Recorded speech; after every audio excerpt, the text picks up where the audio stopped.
Afternoon, good evening. I am Dr. Eric Shiraev, and today we continue our lectures into the fields of psychology. Thank you, TutorDudes, for recording this. And I hope you also could check our previous lectures on sensation, perception, on emotion, motivation, sleep, and others. Today, our topic is mental illness. It's a vast area, and I believe that's within this 30 minutes. It's impossible to describe mental illness and describe its complexity and problems associated with this phenomenon. However, in our lectures, we will exemplify and we'll talk about specific psychological disorders, anxiety, depression related, and also about the treatment of mental illness.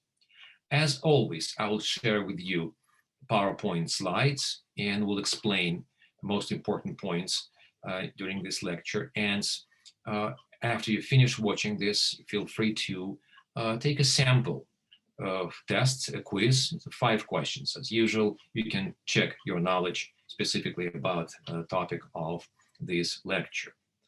Well, let me share the screen with you, and we are ready to begin. Today's topic, as I told you, it's mental illness. What is mental illness?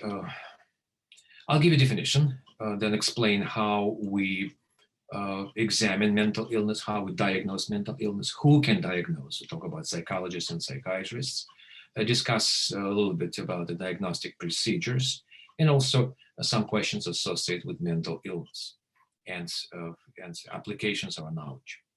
Well, mental illness is a behavioral and psychological syndrome. Syndrome is a set of symptoms, set of characteristics, and usually they go together. And also I must mention that you can say psychological disorders. Some of my colleagues, professionals, prefer to say mental illness, others say psychological disorder. We'll use this term interchangeably. The first important characteristic of mental illness is abnormality. Something in our experience, in our behavior, is supposed to be not normal. So abnormal means it's not normal. What is normal anyway? Students ask questions very often, Professor. Well, it's relative. Well, you're right. What is normal and not normal is defined by many criteria. However, in psychology, we talk about so-called quantitative abnormality. Quantitative. Must be some norms, a statistical norm, and measurable facts which refer to abnormality. And I'll explain what it is right now. And also there's qualitative abnormality, referring to social standards and expectations. Let me exemplify. Think about what is it in our life, in our experience, that can be measured exactly with numbers. And we can say, oh, this is normal, and this is not normal. This is not normal, abnormal. Well, think about this. Something in our life which is measurable. Exactly, we can say it and use numbers. And in fact, some of the subjects we've studied in a series of lectures. Well, if you remember, sleep, number of hours of our sleep. We all sleep, right? How many hours is it normal? Is expected to be normal to say, okay, it's normal sleep. We know from 6 to 8, depends on age, conditions, other factors. From 6 to 8, say 8 is bad. But what if a person tells you, you think about, you're a psychologist, you can diagnose mental illness, and your client comes to you and says, well, I sleep only 2 hours a night. For how long? Well, for 2 years, only 2-3 hours a night. I'm exhausted. There you go. 2-3 hours a night. It is definitely not normal, right? It's not normal. This is something which we clearly say this is not really normal. Or in case of hypersomnia, remember, it's 14, 16 hours. It's a relatively rare condition, but it happens that people sleep that long, right? So something that we can quantify, something that we can measure. How many times a day do we wash our hands? How many times a day do we wash our hands? Think about it. Well, the logical answer will be, well, there's nothing mandatory for us. However, well, before meals, right? In the morning, before going to bed, I hope You wash your hands when you use the bathroom, of course. I hope we all do. So how many times a day? You think 3 meals a day, 4 meals a day? Well, bathroom, and then you take a shower, and then maybe 10 times, right? 8, 12, give or take. But this is something considered normal. Yeah, there's no law about that, right? But something normal we think we can count. But what if a person washes her hands 45 times a day, 55 times a day? Well, don't ask me why. We'll study phobia. Phobia is excessive and unreasonable fear. We'll study also obsessive compulsive disorder, often associated with washing behavior. So clearly, so this is something abnormal. The person feels the urge to wash her hands, and she does it every 20 minutes, every 15 minutes. So the statistical norms established, or some measurable facts that we can use to say, oh, that is abnormal. So it's called, well, quantitative abnormality. Quantity, easy to remember. How about qualitative? Well, this is about social standards and expectation, what is expected from you, how you're supposed to behave and act. Well, very simple example, maybe the most, but maybe outrageous, outstanding example. We all wear clothes, right? Even a hot day, we wear something.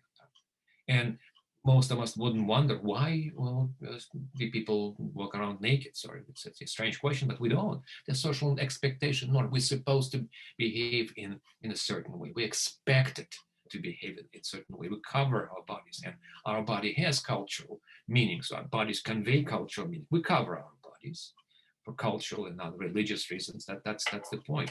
What if a person doesn't do it and appears in a public place? And again and again and again. So the violation of social standards.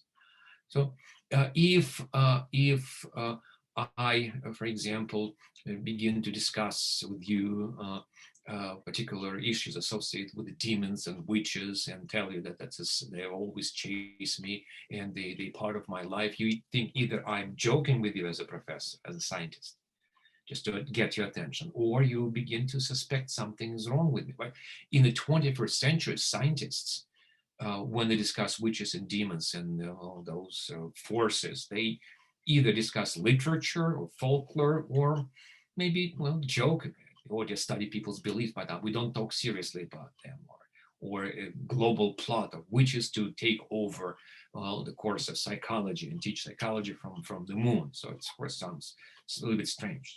So the behavior and thinking and behavior and emotions and thinking patterns supposed to be abnormal. But we have so many people who act differently. Look at the most significant world discoveries. Those individuals were not trusted, they were ignored, they were ridiculed, and yet they were persistent and they did something really not normal in the eyes of many to achieve tremendous social success. So that's why abnormality is not the only criterion to identify mental illness. Second important one is distress. Distress. Not only someone's behavior, not only is someone's behavior supposed to be abnormal, it's also, we also see many elements of distress. It's troubling, confusing, depressing, or painful symptoms, and others. So it's about hopelessness, it's about helplessness, it's about grief, it's about pain, it's about confusion, it's about all of the above, all of things together in the person. So the person is not well emotionally, confused, added to abnormal behavior in other areas. And the third criterion, very important, is dysfunction. What is dysfunction? Well, it's poor functioning, so impairment in individuals functioning in one or several areas. What areas are we talking about? Well, being a family member, being a student, being a teacher, being a driver, being a customer, being an employee. So we have so many social functions, responsibilities we have to meet, and roles we have to perform. And if there is a serious impairment in the role, for example, a person may say, well, I feel okay, yes, I had a lot of alcoholic beverages to consume, but I can't drive. No, person is dysfunctional as a driver. And so a person cannot function the way person who severe depression is associated with lack of will, lack of motivation to do things, and the person begins to skip school, skip work, is not engaged, and so I see disengagement from social activities. So alone, dysfunction, distress, and abnormality, well, they not necessarily indicative of mental illness. They may indicate something, but we can use them alone as a single criterion to say, oh, this is mental illness. Three of them together: abnormality, distress, and dysfunction. We must also understand, we'll learn it later, that, well, certain characteristics can be mild. They appear, disappear, they don't really affect a person's life, or affect from time to time. Some of them are moderate, and their presence almost every day, then they go away, they come back, and person needs help, and they can be severe, which definitely medical, psychological help is needed. Individuals. So professionals identify symptoms of in clients or in patients. In psychology we use term clients. They come voluntarily. Many psychologists also use term patients. It's a medical term. So now we study those symptoms by scientific methods, not only sitting and watching and thinking about them. It can involve this act, but there are scientific methods, the questionnaires, the inventories, and procedures that allow to observe those symptoms. You, as a professional, see how frequent they are, how long they last, for just 1 week or for years, how severe they are. So again, mild, moderate, or profound. And so a professional who is qualified to diagnose does give his or her diagnostic label. So diagnosis given. So it's a label is given. It's important because you give a label, you give a name of illness, and then you look for associated treatments. Treatments supposed to help the individual who had been diagnosed with a psychological problem.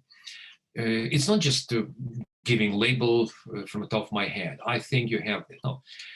American psychologists, American psychiatrists, I'll tell the difference in a few minutes, use specially organized, prepared, and checked, and peer-reviewed manual. It's a very, very thick volume called Diagnostic and Statistical Manual of Mental Disorders, DSM-5 for short, which means that there have been previous editions. So now it's a 5th edition, which had been developed for during many, many years and have been adopted in the second decade of the 21st century. So this is now what American professionals use. In fact, DSM-5 is very popular globally, very popular globally. So here there are descriptions of symptoms and there's a common language is used to, so professionals can talk to each other, understand what they mean, and the research data also published right there. And I put it here in this slide that first DSM was developed many years ago in 1952. Every edition is more advanced, involving contemporary research, contemporary data, statistics, and cross-cultural evidence, data about men and women and children, and the older individuals, lots of comprehensive materials. It is, portions of DSM-5 are available online, portions of DSM-5 are available online, and many libraries on college campuses, public libraries do have copies of DSM-5, but it's very comprehensive, and you got to have some knowledge to understand what is written there, because you need to advance your knowledge in the fields of psychology.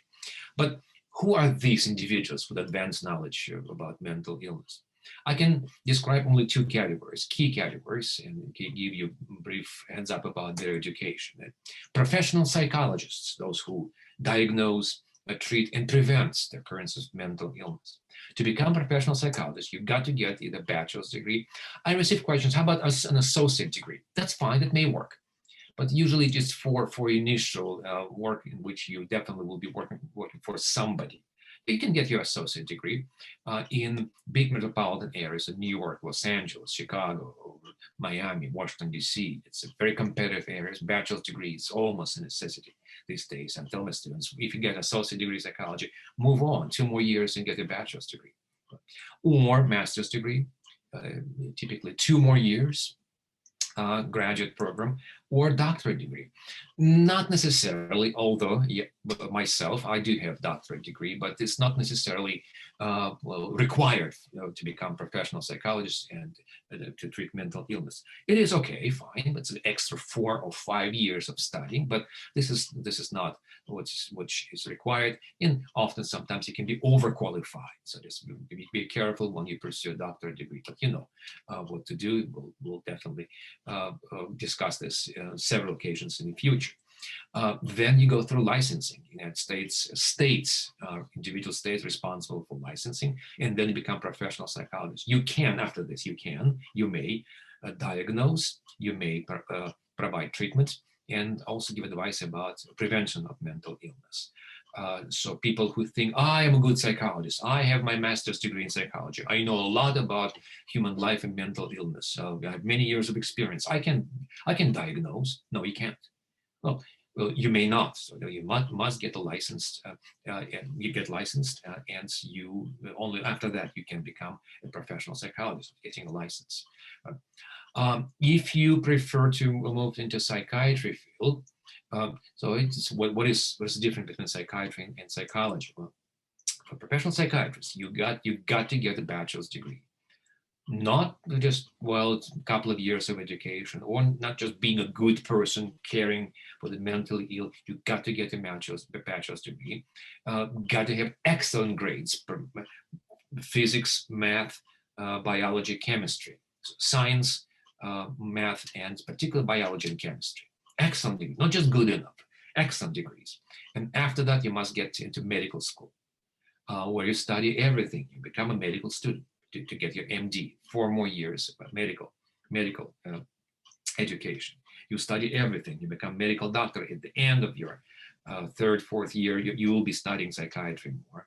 And after medical internship and residency, often 3, 4 years in psychiatry. And after that, through licensing, you become professional psychiatrist. You can easily count that. So 4 years bachelor's degree, 4 years medical school, 3, 4 years internship residency, minimum 12 years. And usually it takes 15 years approximately from entering college to becoming licensed professional psychiatrist. Psychiatrists are medical doctors.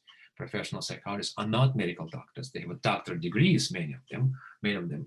But the difference is that psychologists usually don't go to medical schools, but yet they can see same patients. They can discuss methods of therapy. Psychologists use mostly methods of psychological treatment, psychotherapy, but this is something for us to discuss a little bit later. Mental illness is understood from many angles. We don't have any single understanding what mental illness is, and there are ideas, and we study mental illness from your brain abnormalities, identifiable brain abnormalities, big and small on a level of cells, neurons, on a level of brain structures. We can discuss mental illness as a dysfunction of nervous system. Something is going wrong within the dynamics of nervous system. It's a very complicated. It's a neurochemistry, and so those processes are studied, and we can explain mental illness from that point of view. We also study psychological causes: stress, abuse, neglect, injustice, poverty, which produces stress in individuals. So the psychological causes associated with social causes, of course, mental illness. There are factors that's run through generations, called heredity. So it's well, parents, grandparents, genetic factors. And today we got enough knowledge to say that certain type of mental illness can be, and they are genetically based. So it's a huge genetic factor. And also, of course, social factors, which are unemployment, immigration, which causes stress, psychological factor, and well, incarceration, or any form of hardship. So all of them also can contribute to causes of mental illness. Again, we study from different angles, from different points of view, from different positions. Well, mental illness is a field which attracts professionals from several fields. I told you this, I've told you about psychology and psychiatry, but there are individuals who help us to gather data, sociologists, anthropologists, economists, individuals who social workers who work with the people who need help and coordinate their approach to social services, and also can do individual therapy. So many professions, and also field of studies and also applications. It's a drug rehabilitation. Millions of people need help due to their use of drugs, and drug addiction is mental illness. People say, well, it's just behavioral problem. It's a behavioral problem, but also it's a mental illness which requires serious qualified professional help. Few facts for you. I want to ask about few brief assignments, quick questions, which also help me explain a few more things about mental illness to exemplify them to you. Well, case number one, just think about this. Call JJ. He's a 22-year-old male, has been diagnosed with schizophrenia. It's a serious, severe disorder when the person is confused whether the reality that she or he faces is real, so whether the world is real. It's about hallucinations, delusions. We'll study schizophrenia in one of the lectures. What is probability that his identical twin brother develops schizophrenia as well? So identical twins share the same genetic material, right? One develops schizophrenia at age 22. Unfortunately, it's a very serious illness, very serious illness. What's the probability that the second one sharing the identical genetic material? So what will be 100%? 50, 10, 90, 30. So what's the probability in this case? And most people of those cases tell me, oh, well, maybe 190, but the answer is 50, which means that besides the fact that which is called genetics, so it's both individuals share almost identical material. There are social factors, psychological factors, other factors which we don't know, but they also contribute to the fact that some people do develop psychological problems, others don't. See, it's identical twins, the chance only 50%. Only, well, it's still huge, right? But it's not 100%, not 90, 50%. So always mental illness will look for biological causes and also social, psychological contributors to mental illness. Second example for you, let's call person AA. AA has had symptoms of depression since she was 14. At the age of 18, she developed symptoms of severe anxiety. So anxiety, it's extreme apprehension, anticipation, nervousness, which is profound, long-lasting, and really unpleasant. So in her case, does anxiety influence depression, or does depression influence anxiety, or both, or neither? In other words, depression and then anxiety, what is the correlation? What influences what? So it's depression influence anxiety, or anxiety depression, or both. In most cases, we'll talk about both codependence. Mental illness is more complicated than so one cause and one effect. It's an interconnectedness of factors, like almost everything in our life. People who are happy, we know they live longer. So the longevity and good health affects their happiness, or the fact that they're happy affects their longevity. Both, of course, both. But in each individual case, we need to see, and maybe in some cases, it's health affects happiness. In some cases, maybe happiness affects health. But in many cases, they are definitely interconnected. So comorbidity is a very important factor. Comorbidity means just the symptoms meet together. They come together. And it's an easy task to analyze mental illness in the classroom, see the symptoms and see the diagnostic manual and make your judgments. In real life, well, those symptoms are really interconnected. We call comorbid. They come together. They appear together, influence our life together. Not only two, but could be 3, 4, 5, more than that. And finally, another case. Let's call WW. WW is 25-year-old graduate student who studies art and loves to sing. Last year, after 7 years of heavy drinking, he developed alcohol use disorder, official name according to Diagnostic Statistical Manual, alcohol use disorder, and was twice hospitalized. How would most people likely to call WW? Do you think an alcoholic or a singer? Most people, not you, but most people would hear. So, oh well, the person graduate students, oh, hospitalized twice for alcohol. Well, most people, unfortunately, will call alcoholic.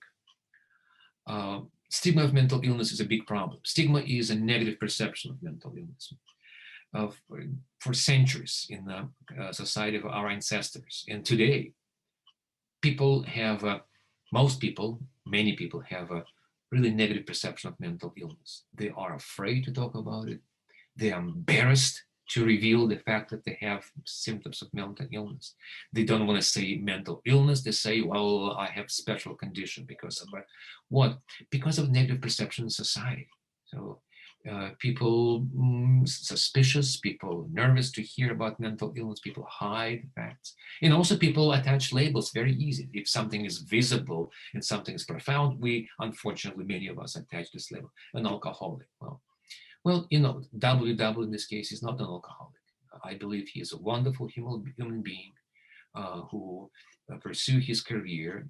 Unfortunately, this wonderful human being developed serious disorder, alcohol use disorder. He's a singer, human being, 25-year-old male with symptoms of alcohol disorder. So we don't attach this label as professionals, such labels. We simply talk about mental illness and attach diagnosis to human beings, Well, does it make a difference, some would say? Of course it makes difference because well, stigma of mental illness is not just something that people have, it's something which affects individuals with mental illness, affects their psychological well-being.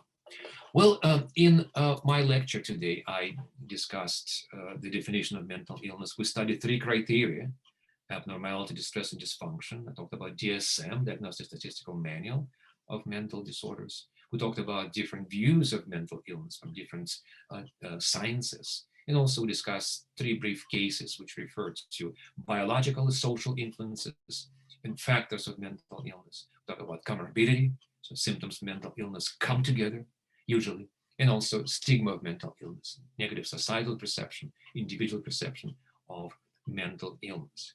In coming lectures, we will discuss specific disorders and also methods of their treatment and, of course, prevention. Don't forget to check samples of questions, the sample of quiz after the end of this lecture. Thank you to TutorDudes for providing opportunity to record this lecture. And well, I'll see you later. Dr. Eric Shiraev. Thank you.